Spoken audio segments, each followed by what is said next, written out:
मध्य प्रदेश के सागर जिले स्थित शासकीय उच्चतर महाविद्यालय रहली में अतिथि विद्वानों द्वारा सार्थक ऐप पर फर्जी हाजिरी डालकर प्रति माह वेतन लेने का मामला सामने आया है।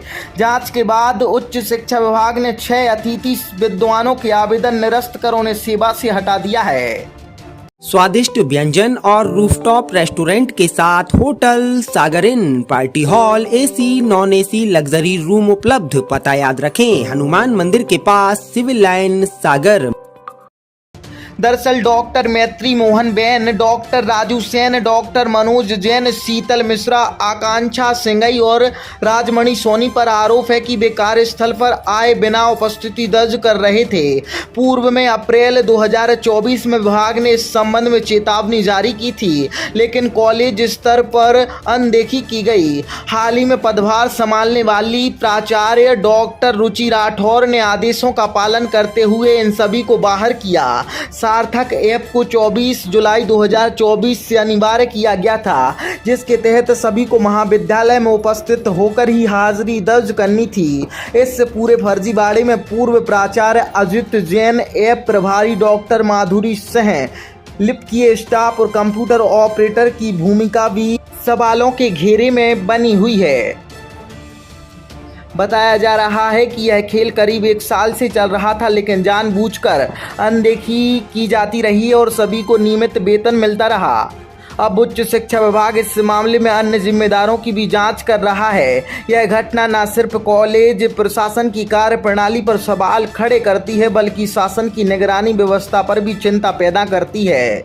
मैम, एक कार्रवाई की गई है रहली कॉलेज में 6 अतिथि विद्वानों पर और 2 पर जांच बैठी है। क्या पूरा मामला है, किस कारण से कार्रवाई की गई है?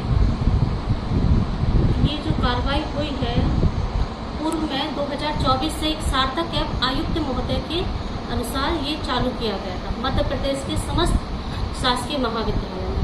सार्थक ऐप पर एक ऑनलाइन अटेंडेंस डालने का ये प्लेटफॉर्म था कि जब हम आए उस पर चेकिंग करें, जब हम जाएं उस पर हम चेकआउट करें। उस पर हमारी फ़ोटो होती थी। ये हमारे आयुक्त महोदय के अनुसार ये चालू किया गया था, जिसमें पारदर्शिता रहे, लोग फर्जी अटेंडेंस ना डाल पाए। यदि महाविद्यालय में आ रहे हैं तो उनकी उपस्थिति एक ऑनलाइन माध्यम से हमारे कमिश्नर महोदय भी इस चीज़ को देख सकें। ये चूँकि स्टार्ट हुआ था 2024 से, जुलाई 2024 से स्टार्ट हुआ था और आज तक ये चल रहा है। यदि हम ये बात करते हैं कि कुछ लोगों का आवेदन निरस्त हुआ है, तो हाँ, ये बात ठीक है कि महाविद्यालय से 6 लोगों का आवेदन निरस्त हुआ है ये पिछले 1-2 दिन पहले। और उसके बीच यदि हम कारण का पता करें तो मैंने तो अभी 8-10 दिन पहले ही चार्ज लिया है प्रिंसिपलशिप का, तो ज़्यादा जानकारी नहीं है। लेकिन जो आयुक्त महोदय का लेटर आया था मेरे पास शुक्रवार को सबसे पहले हमारे पास लेटर आया एडी कार्यालय से कि जांच बैठनी है और जो आपके यहाँ फर्जीवाड़ा हो रहा है उसको लेके एक जांच कमेटी बनाई गई थी। शुक्रवार मॉर्निंग को ये लेटर आया और करीब मेरे को आफ्टरनून में ये पता चला कि वो जांच जो कमेटी बनाई गई थी वो निरस्त की जाती है।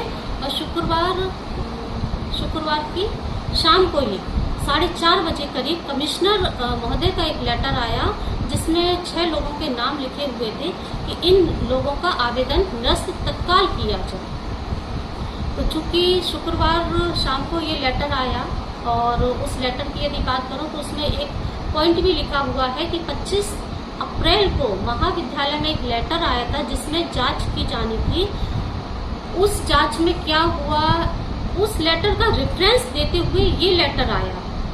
अब उस लेटर की मुझे जानकारी नहीं है, क्योंकि उस डेट में मैं प्रिंसिपल भी नहीं थी, ना ही सार्थक ऐप प्रभारी थी, कि उस डेट में प्रिंसिपल पूर्व प्राचार्य ने क्या किया या उस पर क्या कार्रवाई की गई, किन लोगों के नाम थे। तो ये सारी चीज़ें मेरी नॉलेज में नहीं थी, तो मैंने कुछ ऐसी कार्रवाई भी नहीं की थी उस लेटर के आधार पर। लेकिन मुझे एक्चुअल में कार्रवाई करने का मौका भी नहीं मिला। डायरेक्ट कमिश्नर महोदय का आदेश आया और उनके आदेश का पालन मैंने किया और शनिवार सुबह मैंने इन 6 लोगों के आवेदन को निरस्त किया। वो पर भी जांच बैठी? हाँ, वो पुराने जो लेटर मुझे मिले हैं सार्थक ऐप प्रभारी के माध्यम से, उसमें 6 लोगों के नाम हैं। तो उन 6 लोगों में ये 2 लोग भी शामिल है। तो जब मेरी जानकारी में ये चीज़ कल की डेट में आई है तो मुझे लगा कि यदि इन लोगों ने भी फर्जीवाड़ा किया है या सार्थक ऐप पे अनुचित तरीके से कोई भी ऐसी अटेंडेंस उपस्थिति दर्ज की गई है तो इन पे महाविद्यालय स्तर पर मैंने एक कमेटी बनाई है और आज इनकी ये जांच होगी। जो भी इनका कमेटी का जो भी निर्णय आता है मैं अपने उच्च अधिकारियों को सूचित करूँगी। कब सामने आई है? अब मैं इसमें ज़्यादा क्या ही बोलूँ, क्योंकि ये जिस दिन की ये बात है जो कंप्यूटर ऑपरेटर के माध्यम से मुझे अवगत कराया गया है कि ये 10 तारीख को यहाँ से कॉलेज से मेल हुआ है और 10 तारीख की दिनांक में ट्यूसडे था, मंगलवार था, जो मंगलवार को हर मंगलवार को हमारे कमिश्नर महोदय एक मीटिंग लेते हैं, वीडियो कॉन्फ्रेंस के माध्यम से एक मीटिंग का संचालित होती है जो सागर से होती है। तो मुझे यहाँ से जाना था तो मैंने महाविद्यालय लगभग 3:30 बजे छोड़ दिया था। तो वो मेरी नॉलेज में नहीं है कि जो मेल हुआ है उस पर एक तो मेरे साइन नहीं थे। यदि मेरे को वो मेल की प्रति मिलती तो मैं बिल्कुल ही उस पर कार्रवाई महाविद्यालय स्तर पर जो भी हो सकती मैं उस पर कार्रवाई करती, क्योंकि जब मैं यहाँ से चली गई उसके बाद मेल कराया गया है और दूसरे दिन या तीसरे दिन लगभग मुझे ये अवगत कराया गया कि महाविद्यालय से ऐसा ऐसा मेल हुआ है। चूँकि मेरे पास मेल की कॉपी नहीं रही, ना ही ये इसमें मेल जब मैंने चेक करवाया तो पता चला कि मेल भी वहाँ से डिलीट है। तो इस पर कंप्यूटर ऑपरेटर पर कार्रवाई होगी क्या? इस पर भी अब मेल अभी तो मैं क्या ही इसमें बोलूं कि इन पर कार्रवाई होगी कि नहीं होगी। अभी तो जो कमिश्नर महोदय के जो मुझे निर्देश मिल रहे हैं उनका मैं पालन कर रही हूँ। अब अग्रिम कार्रवाई क्या होगी फिर? जैसे मुझे निर्देश मिलते जाएंगे मैं उन पर कार्रवाई करती जाऊंगी, क्योंकि शासन का आदेश मानना ही जहाँ तक मुझे लगता है मेरा कर्तव्य है। आज के डेट में भी मेरे से ये बोला गया है कि सारी चीज़ें आप कलेक्ट करके, कमिश्नर महोदय की आज भी मीटिंग है, वहाँ आप मीटिंग को अटेंड करने जाएं। जो भी मुझसे पूछा जाएगा मैं यहाँ से जानकारी दूँ। आशु दुबे, सागर एक्सप्रेस न्यूज, रहली।